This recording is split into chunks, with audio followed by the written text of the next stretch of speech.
Mesdames les échevines de la ville de Charleroi, chers rescapés, Mesdames et Messieurs, à vos titres et qualités,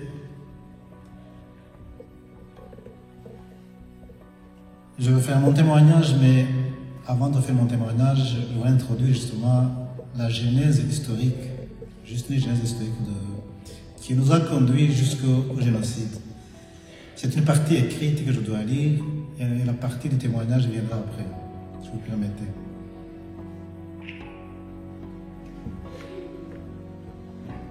C'est un honneur pour moi de parler, ou plus exactement de témoigner sur mon vécu durant cette tragédie qu'a été le génocide en tant que rescapé ou miraculeux, comme certains d'entre vous ici. En effet, si nous sommes ici en train de commémorer, c'est en soi-même un miracle, car nous aurions pu nous aussi partager le même sort avec nos chers qui sont disparus dans un génocide organisé par le pouvoir politique génocidaire. Mais avant d'entrer dans le témoignage proprement dit, j'estime obligatoire de remettre les choses dans leur genèse historique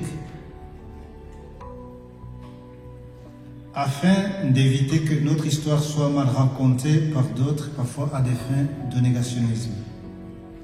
Je me permets de dire cela car moi et les autres de notre génération, je parle ici des années 60, 50, 60, 70 et 80, sommes des produits de cette histoire indigne qui culminera par le génocide des Tutsis de 1994. Comme vous le savez, un génocide n'arrive pas de manière accidentelle, il se pense, se conceptualise, se ritualise, s'intègre, s'incarne et enfin s'exécute. Je l'ai déjà dit, notre génération a connu tout le processus qui a conduit à l'élimination physique, donc le génocide, après avoir subi, vécu des situations d'humiliation, bref, déshumanisation, orchestrées par les différentes couches de la population, de la petite enfance, des cadres religieux, bien évidemment des politiques, et finalement de la masse populaire. Je donnerai, pour expliciter mon propos, 3 exemples.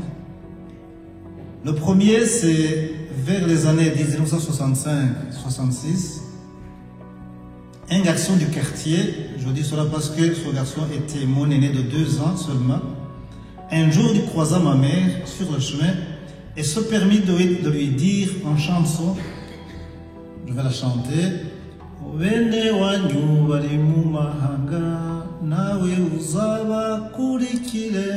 c'était un enfant de 7 ans.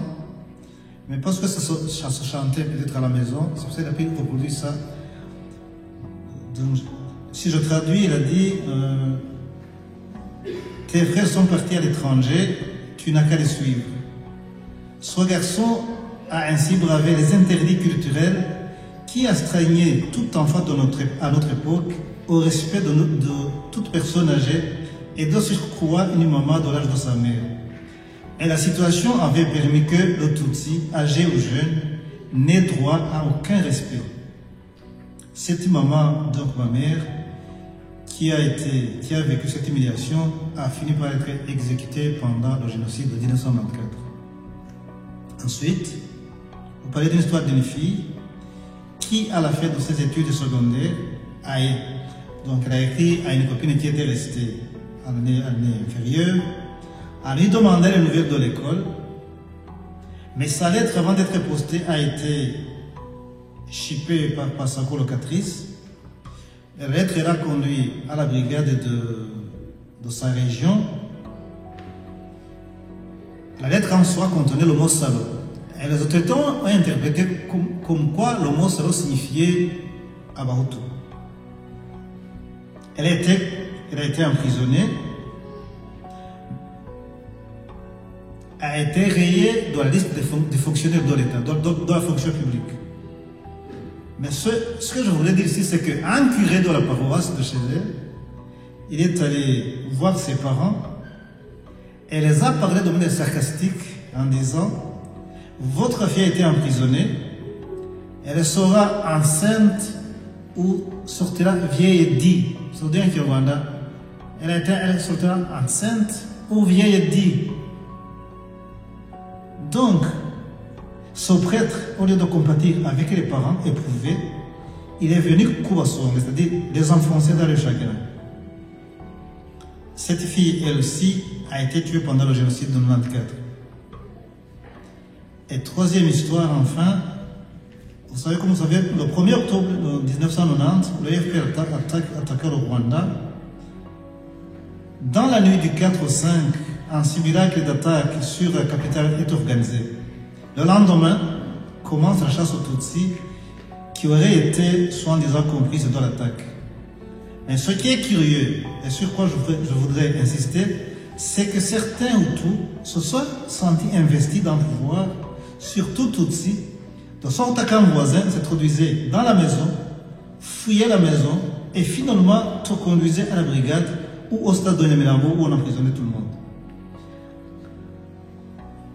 Donc, le seul fait d'être Hutu, de porter la carte d'identité avec mention Hutu, lui procurait le pouvoir, et à l'inverse, le fait d'être Tutsi faisait automatiquement perdre tout droit du citoyen.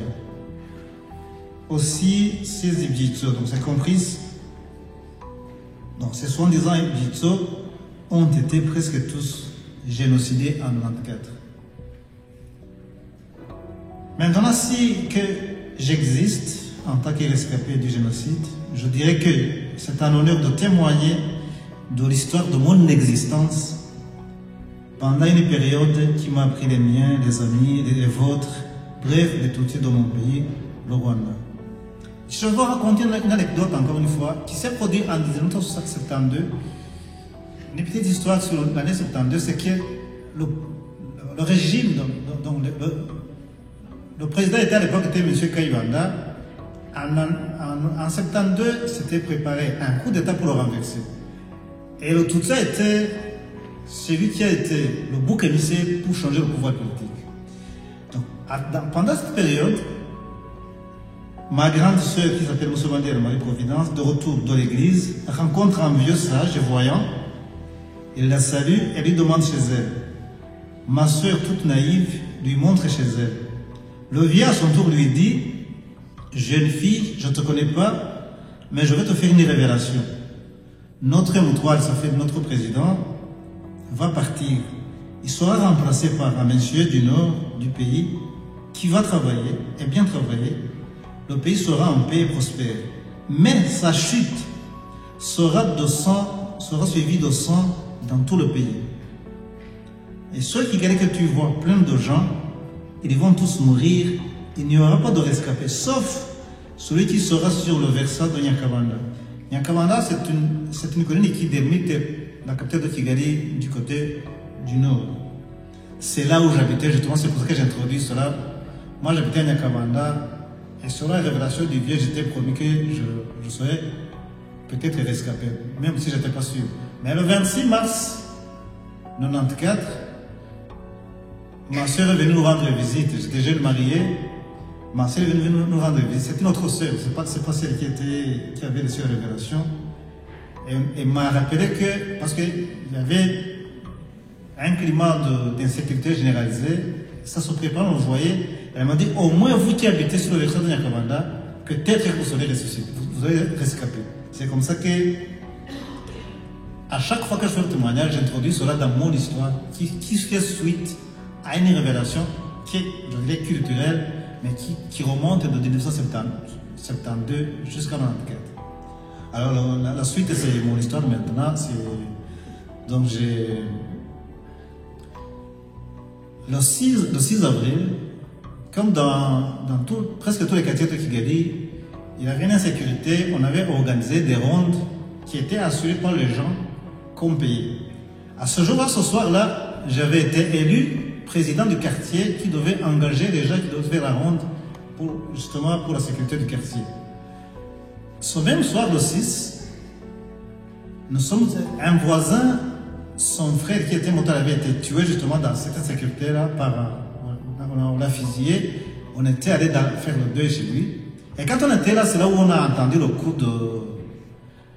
quand on a descendu l'avion du président.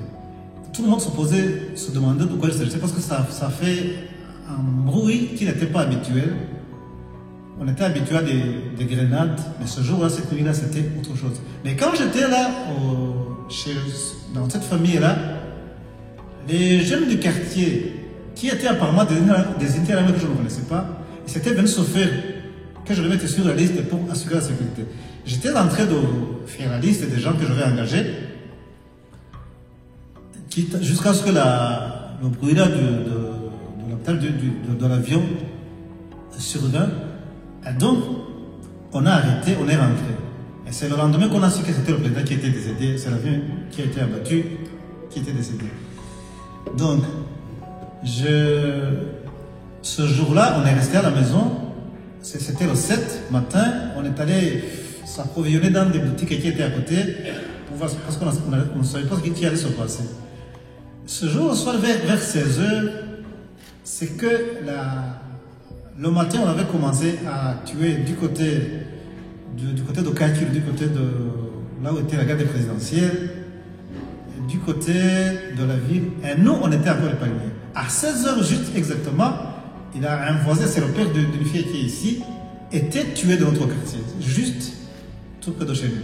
Alors j'étais à la maison, et j'entends des gens qui font le bruit, qui m'appelaient au secours, qu'il fallait nous sauver. Alors nous tous, on est partis, on est allés s'abriter, enfin, se cacher dans le centre centre c'était un centre de Suisse, qui était un centre de recherche sur les coopératives. On est resté là-bas, on était au moins quelques 200 personnes. Le lendemain, le 8, comme aujourd'hui, le 8, comme j'habitais tout près du centre, je m'inquiétais de ce qui s'est passé chez moi. Et je suis sorti. Et quand je suis sorti, j'ai rencontré un de ces jeunes que j'ai engagé le soir. Et puis il me demande si je suis là-bas et avec qui je suis là-bas. Je dis, je suis là avec ma famille. Il m'a dit, toi, tu sors, tu ne retournes pas là-bas, moi je vais les chercher parce que dans 10 minutes, on viendra les tuer. Alors, je pense qu'il avait une longue épée. Il est allé appeler mon petit frère qui s'appelle Lambert. Il a appelé un peu. Quand Lambert l'a vu, avec une épée, il ne pouvait pas l'approcher parce qu'il avait une épée. Il pensait qu'il allait le tuer. Après, j'ai dû retourner en arrière pour faire signer à Lambert de sortir. Puis j'ai appelé Lambert, mon frère, et ma femme, et ma soeur. Elles sont sorties. Et même, on a croisé la camionnette de la gendarmerie qui avait des militaires. Et sur ce coup-là, ils en ont tué 13 personnes. Les autres, elles sont sorties là. Ils ont sauté la route du centre. Mais sur ce coup-là, on a tué 13 personnes. Alors, on retournait à la maison. Là, on commençait à voir quelque chose aller mal. On est resté là. Le lendemain, le 9, un voisin. Celui qui était élu, mon chef, mon vice-président, dans la soirée des 6, il a directement pris les commandes. C'est lui qui est devenu président maintenant. Moi, j'ai été directement évincé et on a mis celui qui était élu pour le vice-président. Il est venu me chercher, il m'a dit que tes amis, tes frères musulmans me demandent où tu es, il faut qu'on aille les voir. On est parti les voir, il m'a pris, on est parti les voir. On a croisé une camionnette de militaires qui jonchaient de cadavres qu'on allait jeter dans le moment. Un militaire m'a vu et a demandé, qu'est-ce que vous avez fait ici? De voir des gens qui se promènent, je ne sais pas, c'était très miraculeux parce que ce jour, je devais mourir. Ici, personne n'est enterré ici et vous commencez à marcher. Parmi là que j'ai échappé à la mort. Et puis, pour faire vite, la situation a continué. On a commencé à beaucoup tuer jusqu'au 18. Alors, le 18, c'est une date qui est fatale pour moi parce que le 18, un voisin est allé comploter avec des terrains qui étaient de l'autre côté sur la grande rue de Nyakabanda, qu'on appelle Kadhafi. Elles sont venues, mais pour elles, l'objectif était de demander de l'argent. Ils sont venus à midi, j'étais dans la chambre, et la fille qui travaillait chez moi a toqué sur ma porte, elle me dit, voilà Bachar, c'est-à-dire, elle vous cherche. Et pour nous, c'était fini. Et là, je regarde de ma femme, je me dis, c'est fini, ou on part nous tous, ou voilà. Je suis sorti, on m'a demandé, ils ont directement demandé de l'argent. sincèrement, je n'avais pas d'argent, je n'avais rien, mais j'ai négocié à ce que je donne de l'argent. Il avait une grenade des Chinois. Et quand je disais que je n'ai pas d'argent, il nous a mis. Entre-temps, mon petit frère qui rentre, je ne sais pas quoi, à la maison, il avait des énerves qui est rentré. Lui était un peu. Donc, faux. Voilà, qui savait tout le petit. Donc, voilà comment il est. Et puis, on nous a mis ensemble dans une chambre. On nous a menacé de dégoupiller la grenade. Et puis, à chaque fois, on demandait pardon qu'on allait chercher de l'argent. Bref, on a convenu qu'on allait chercher de l'argent et 100 000 francs pour nous. Donc, j'avais dit qu'à 17h, je le mettrais la somme de 100 000 francs. J'étais obligé de sortir, d'aller chercher. Il y avait un groupe de musulmans qui habitait juste dans notre quartier. Je suis allé les voir et on est allé chercher chez qui on peut trouver de l'argent. Entre-temps, il y avait un chef d'Inerahamwe qui était aussi voisin. Mais cet Inerahamwe, quand on allait au travail le matin, nous on avait une voiture de service qui venait nous chercher. On lui donnait toujours le livre pour aller au travail. Et donc il s'est proposé de venir négocier avec ces gens-là. Alors on est retourné vers 17h. J'avais pas d'argent, j'avais pas trouvé de l'argent, mais il avait dit qu'on allait négocier avec ces autres parce que lui était chef. Et quand on arrive, je trouvais que l'autre était venu, maintenant Anthony Militaire. Il avait sorti ma femme et ma soeur, il les avait mis devant la maison, ils étaient assises. Alors quand je rentre, avec vraiment beaucoup de gens, un groupe de musulmans, un groupe d'Inerahamwe qui venaient me soutenir bien évidemment, on a trouvé, ils étaient deux à la maison. Et quand on commence à négocier avec lui, on lui demande pourquoi il venait, alors qu'ils sont chefs de le quartier, pourquoi il venait de l'autre quartier. Et puis il a dit, non, la chose a changé, je n'ai plus besoin de l'argent parce que ce monsieur, il a un collègue à lui qui est venu de Gikono, à Karambo, qui est venu nous dire qu'il faut le chercher parce qu'il est Ignienzi. Maintenant, il n'est plus question d'argent, on doit l'amener. Et c'est comme ça que les négociations n'ont rien donné. Le groupe d'Inerahamwe est parti. Je suis seulement resté avec 3 personnes, dont un qui s'appelait Maître Sabiti, qui était un joueur de l'équipe des militaires, l'équipe Panthère Noire. On est parti voir le chef qui était sur la rue de Cheikh Kadhafi, qui m'attendait. Là, vraiment, c'était ce qu'on appelle le Kutio. Là, on appelle le Kutio, c'est là où on tuait les gens. Je suis allé jusqu'à là. Heureusement, ce chef qui m'avait interpellé, qui s'appelle Déo, était le maçon de Maître. Donc, Maître a négocié en tant que star de l'équipe de Panthère Noire des militaires, mais aussi comme patron de celui qui était Inerahamwe. Ils ont négocié, ça a pris du temps. À un certain moment, Maître Sénéve dit, je t'ai négocié, tu ne veux pas. Si réellement la vie de monsieur est dans tes mains, il est là, tu le tues. Et Déo a hésité. Déo a hésité et ça finit par dire que, on a compris que je ne veux pas me tuer, mais je dois lui donner 10 000 francs. Si je ne le donne pas sur le coup, je le donnerai après la guerre, c'est ce qu'on dit. À cette fois, ça s'appelle la guerre. Donc je suis resté avec une dette de 10 000 francs envers Déo. On m'a ramené à la maison. Et quand j'arrive à la maison, j'ai trouvé que ma femme était enceinte de 3 mois. Elle avait déjà commencé à saigner pour une fausse couche. C'est ce qui s'est passé. On n'avait rien. Et on s'est débrouillé avec ce qu'on avait d'outils de fortune. Bon, voilà.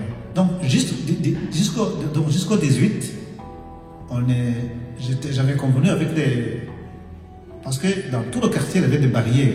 Donc, il y avait devant chez moi, derrière chez moi, il y avait toutes des barrières. Alors, la barrière m'avait permis de rester à la maison la journée et que je puisse participer au monde de la nuit. Ça a continué ainsi, on tuait les gens. Mais ce qui a été traumatisant, c'est que Déo, moi j'habitais entre deux fausses communes où on fusillait les gens, on les jetait dans la fausse commune. J'étais entre les deux. À chaque fois que Déo venait tuer les gens, il venait à la maison pour laisser son corps là, pour que je parte avec sa dette de 10 000. Et ça a été traumatisant. À chaque fois qu'il tuait les gens, il venait chez moi, il transpirait beaucoup, il disait que moi je viens voir si tu es encore là. Je suis fatigué, j'ai beaucoup travaillé aujourd'hui, mais pour moi c'était vraiment une torture que j'ai vécue pendant tout ce temps-là. faire vite, la date la plus fatidique, ça a été le 21. Comme ça a été le 21 mai, ça a été la prise de Kanombe de l'aéroport de Kigali. Et on était sur nos rondes là la nuit. Et mon vice-président là, parce que lui était influent, il allait partout. Et puis il vient me dire, c'était vers 22h de la nuit, je me rappelle. Il m'a dit, il m'a mis sur le côté, il m'a dit, je vais te dire une chose, mais ne me demande pas qui l'a dit, elle ne me demande pas où ça s'est passé. Elle m'a dit, je viens d'assister à une réunion. La réunion a décidé de venir te tuer demain. Je l'ai retardé pour que je puisse voir comment je peux te sauver. Elle m'a dit, tu rentres à la maison, tu penses quoi faire, si tu trouves une solution, ou quoi je peux faire pour toi, tu me le dis. Sincèrement, je suis rentré à la maison, je n'ai pas trouvé de solution. Mais vers la fin de la nuit, vers le matin, les propositions m'est venues comme ça. J'ai écrit 3 lettres. J'ai écrit à 3 personnes différentes. La première personne lui demandait s'ils peuvent me cacher chez eux, à Mirambo. 2, la deuxième personne, c'était, notre frère, c'était de négocier pour moi un conseiller qui s'appelait quelqu'un de qui était un grand tueur. Je pense que c'était des amis. Et une autre personne était aussi, c'était le président du MLND que je connaissais, qui était proche de la famille de ma femme. Et j'ai envoyé 3 lettres, elles sont arrivées, et vers 8h du matin, la famille chez laquelle j'avais demandé qu'ils me cachent, ils ont envoyé une jeune fille. Elle est venue à la maison, elle me dit, je viens te prendre. Je dis, comment tu vas me prendre? Tu me mets dans un sac, tu vas me mettre sur le dos, comment tu vas me prendre? Elle me dit, on m'a envoyé pour que je vienne te chercher. C'était impossible, je n'ai pas pensé. Et puis, je suis resté. Entre-temps, le monsieur vient me dire, tu n'as pas trouvé de solution. Je dis, j'ai trouvé des gens où je peux me cacher. Le reste, c'est comment y arriver. Elle dit, on va organiser comment tu vas partir. Il m'a dit de quitter la maison. Il m'a mis dans l'autre maison d'un voisin. Je restais là. Entre-temps, le matin, je vais voir le maître. Parce qu'il habitait, le joueur là, il habitait près de chez moi. Et je viens le voir s'il peut au moins rester avec mon frère et ma soeur. Parce que moi, j'avais trouvé où aller avec ma femme, mais ma soeur et mon frère n'ont pas de place. Alors je vais voir le maître. Quand j'arrive là-bas, on ne sait pas l'histoire qui s'était passé, que Kanombe a été prise. Et quand Kanombe a été prise, les militaires les blessés qui étaient dans l'hôpital de Kanombe étaient transférés au centre de Kapsonzo, là où on était. C'était tout près de chez nous. Donc la situation avait changé, tout le monde avait peur, parce que le cas Kanombe s'était déplacé de chez nous. Ce qui signifiait que notre zone sera la cible des bombardements suite justement à... Alors j'ai trouvé maître en train de préparer son voyage, de rentrer chez Akiabou. Au retour, je croise un autre général qui s'appelle... qui n'était pas tueur, juste il était une arme de formation, mais qui n'était pas tueur. Il est passé à la maison, elle a pris ma femme, l'a menée chez il a conduit à Mirambo. Je l'ai croisé sur le chemin avec ma femme, on ne s'est même pas parlé. On a croisé, on m'a dit, je l'amène chez le vieux là qui nous avait... Bon, moi je suis retourné, je ne suis pas allé à la maison, je suis allé chez un voisin, on a m'a caché. Et monsieur venait toujours vérifier si je n'ai pas encore trouvé comment partir. Parce qu'il m'a dit, les heures approchent de venir te tuer. Donc, je suis resté là jusqu'à 13h. À 13h, il est venu, il m'a dit, non, maintenant on sort. Tu sors, tu meurs. Je suis sorti, lui, avec le voisin là, et on est parti. À ce moment, puisque Kanombe était tombé, et tous les paysans qui étaient Kanombe, c'était la débandade dans la ville. On a pu se faufiler dans cette mode d'opération. On est allé jusqu'à Mirambo. Alors à un certain moment, j'arrive à Mirambo, je suis bloqué. Avant, devant, il y avait une barrière que je ne peux pas franchir. De l'autre côté, il y a une autre barrière. Et puis la dame, je suis rentré dans une maison que je connaissais. Je trouve la dame là-bas. Elle s'est étonnée que je suis encore vivant. C'était le 22 mai. Alors elle m'a dit, la maison ici à côté, on a perdu l'enfant. Les gens y vont. Tu fais comme si tu allais au deuil. Et puis il va te faire traverser son enclos, et comme ça tu vas atteindre la Nyamirambo où je devais aller. C'est ce qu'on a fait. Je suis sorti de chez elle. Quand j'arrive devant la barrière, on a contourné, on est directement rentré dans la maison de ce vieux. Ce vieux, ma vie me connaissait. Il m'a dit, où est-ce que tu vas? Je dis, je ne sais pas. Mais il me demande en quoi il peut m'aider. Je dis, ce que je veux, c'est que je puisse traverser ton enclos. Elle me l'a permis. Nous avons traversé à 3 et puis on est monté jusqu'à ce qu'on arrive à la barrière on appelle, ça s'appelait, pour ceux qui connaissent Nyamirambo, ça s'appelle chez les Blancs du dialogue. C'est le dialogue. Il y avait un certain. Les gens qui gardaient la barrière là me connaissaient. Et quand en traversant l'enclos du vieux, de ce monsieur là, à un certain moment, on est arrivé à un moment où on rencontre beaucoup de gens.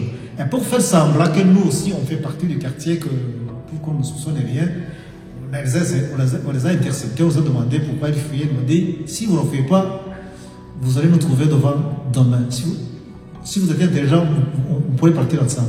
Alors, les gens qui étaient avisés que j'arrive, qui étaient sur la barrière, ils ont vu que, comme s'ils étaient interceptés, ils sont descendus. Je les ai fait signer qu'il n'y a pas de problème, mais ils ont pris la relève. Les deux messieurs qui m'accompagnaient, ils sont passés. Ils ont pris le côté droit. Moi, j'ai continué avec le monsieur là, jusqu'à ce qu'il m'introduise dans la famille qui m'avait accepté. C'est à partir du 22, je me suis caché dans cette maison, ma femme. Mais dans cette maison-là, on était 36 personnes. Le vieux avait 36 personnes qui étaient cachées dans toutes les chambres. Et sa sœur qui habitait avait 18 personnes. Donc on était au moins 42 personnes qui étaient cachées par ce vieux. Il était malade, il est resté devant la porte pour que personne n'entre. C'est comme ça qu'on s'est caché là jusqu'à la prise de la capitale. Mais vers la fin, j'étais menacé justement par l'enfant de cette famille qui était aussi dans la rue. À chaque fois, on cherchait comment mon frère arriver à l'ambassade de la Tanzanie. Et la personne qui venait me chercher, j'avais vraiment maigri, beaucoup maigri. Elle me dit, si je te sors ici, tu ne peux pas dépasser la barrière. Donc, à chaque fois, il venait, il me regardait, il me dit, non, je reviens demain. Alors, demain, il revient, ça me change. Donc, je ne pouvais pas traverser jusqu'à en ville où était l'ambassade de la Tanzanie. On est resté là, heureusement, jusqu'à la fin jusqu'à ce que Kigali soit prise. C'était le 3 ou le 4, je pense. 3 ou le 4, Kigali a été prise. Et puis on nous a conduits au collège Saint-André, où on a trouvé d'autres. Curieusement, mon frère et mon fils, ma soeur qui était restée, on s'est rencontrés au collège Saint-André. Eux venaient de Nyakabanda. Voilà comment l'histoire de Nyakabanda, qui était une histoire qui nous a été révélée en 72, a fait que quand même nous on est rescapés jusqu'à ce des épisodes difficiles. Donc le 18 avril, le 22, donc le 8, le 9, le 18, le 21, ce sont dates pour lesquelles j'ai échappé à la mort. Et si je vous parle, c'est que je suis encore là. Je vous remercie de m'avoir écouté.